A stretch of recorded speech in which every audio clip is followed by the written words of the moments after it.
So performance marketing becomes way easier when you have a proven framework and process to get you the metrics that you want to achieve, as well as helping you build the end-to-end strategizing, planning, and launching of your campaigns.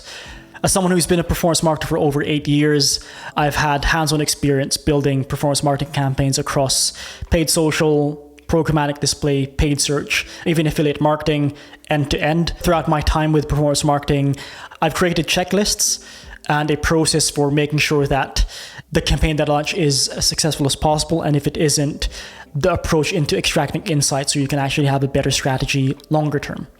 And in this video, we're going to talk about how to create a successful growth strategy and media plan for your performance marketing campaigns.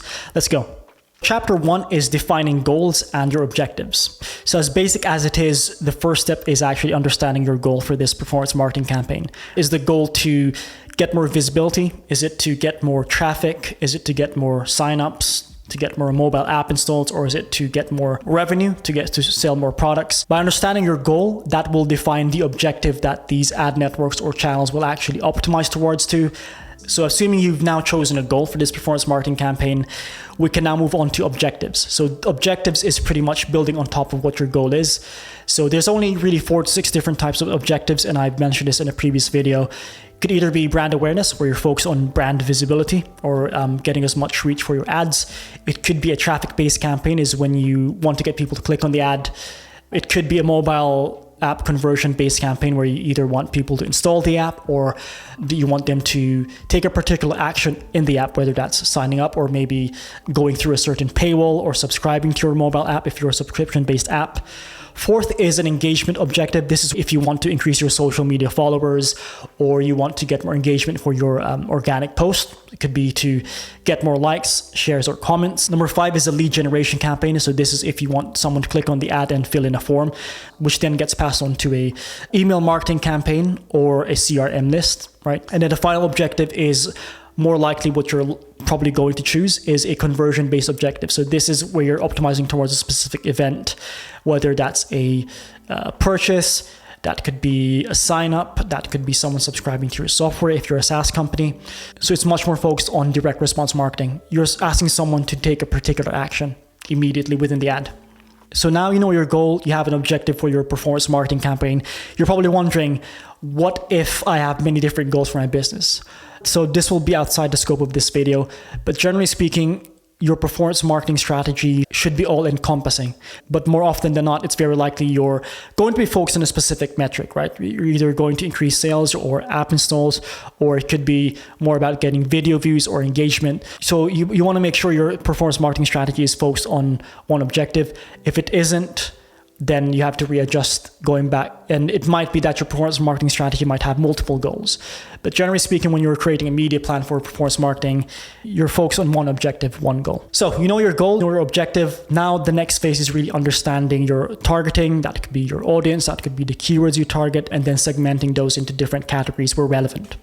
And very likely, here's a bit of a secret with performance marketing, you're only going to realistically use 2 primary channels. It could either be paid social or paid search. On the paid social side, it's very likely going to be Meta ads or Facebook ads. That includes Instagram. On the paid search side, it's very likely you're going to use Google search. Especially if your objective is focused on a conversion, those are the 2 bread and butter channels you're very likely going to use. So we're going to zoom in on both those channels for this video. So on the paid social channel side, it's very important to understand your targeting, right? You're going to have to understand, in terms of my audiences, what are their interests, what are their demographics, where do they live, location-wise, their age, their gender. If you already have an email list of some sort, maybe you can even create a lookalike audience or a similar audience. We can talk about that in another video. Once you have an idea of those elements, that's going to be a way for you to understand what targeting you're actually going to use when you're building out campaigns on Facebook, for example. So on the paid search side, simply put, you're going to have to understand the keywords that your prospects or your audiences are likely going to use when they're searching for the product or service that you provide as a business. A great tool to use is Google's Keyword Planner. It's free as long as you have a Google Ads account. And then the standard framework that I use when I'm strategizing a paid search campaign, you usually have 4 categories. One is branded keywords. Second is an intent-driven keyword. Third is more generic keywords, and then finally competitor keywords.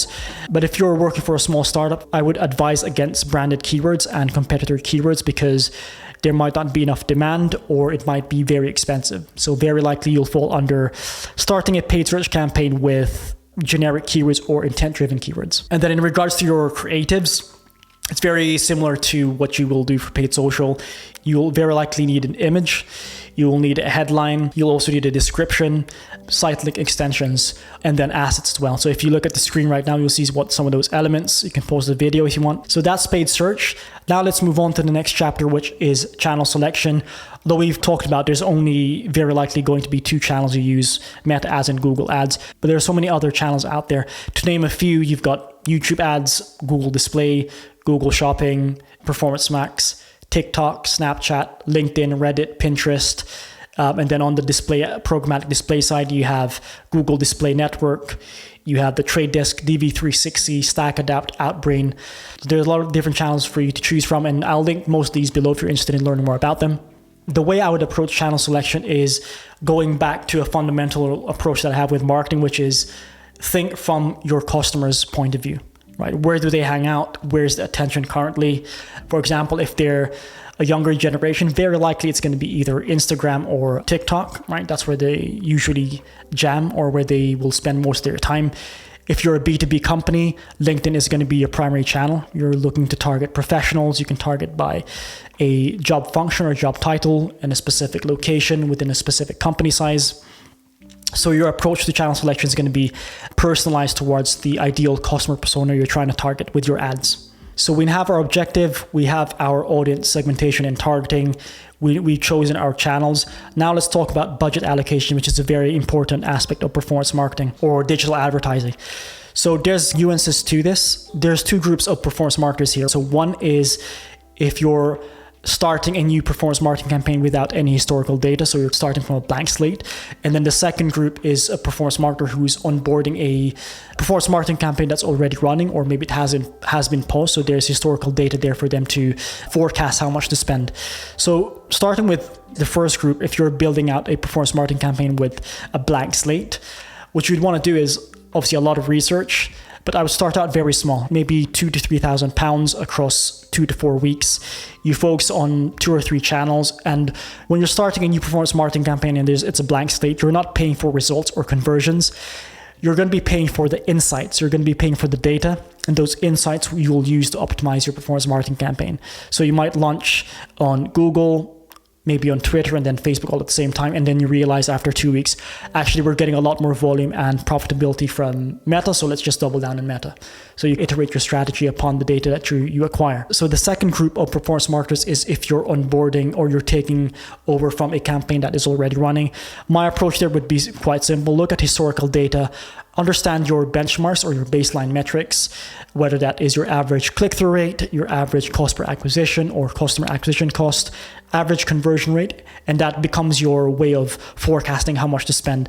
So for example, if you're a B2B company, let's say for the past 3 months, your cost per lead is around £50.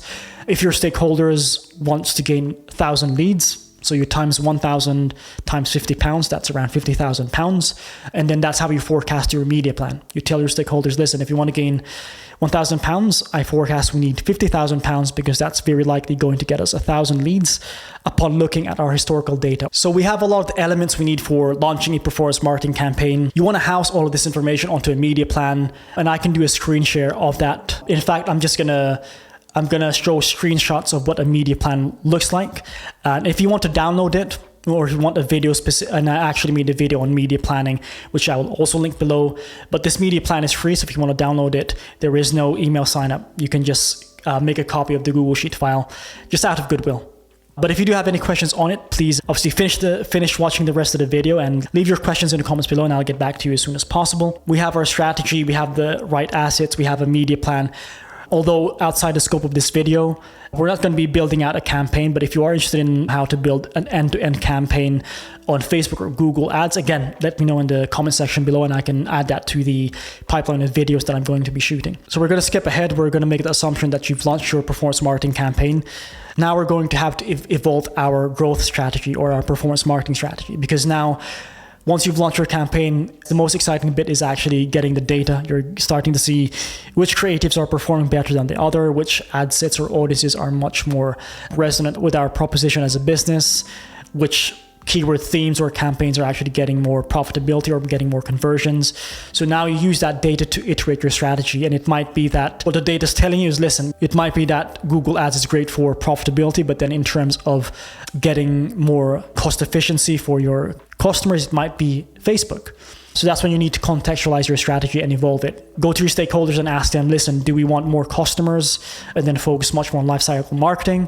Or do we want to just focus on profitability right now? Or where if we spend £1, we want to get at least £1.05 back because we want to make profit, right? We don't want to lose money from advertising. So your strategy needs to always be tied or in line with the business goals at that specific stage or that specific season of the business. And then closing off, make sure that you have a testing mindset. Once you've launched your performance marketing campaigns, it's never static.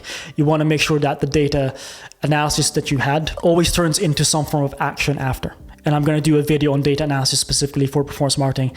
It might be, if not the next video, it will be the next video after that. So whether that's you testing out different creatives, different messagings, even the post-click conversion, right? Maybe testing out a different landing page where you have more of a conversion optimization approach, or testing different budget allocations or different objectives. Performance marketing is never static. You want to make sure that you're always testing, you're gathering those insights, you're housing those insights, and you're sharing those insights across the company. But again, always tie it back down to the stage of the business at that specific season. And we're going to close off the video there. Thank you for watching. If you have any questions, leave them in the comments below. Until next time, peace, my friend.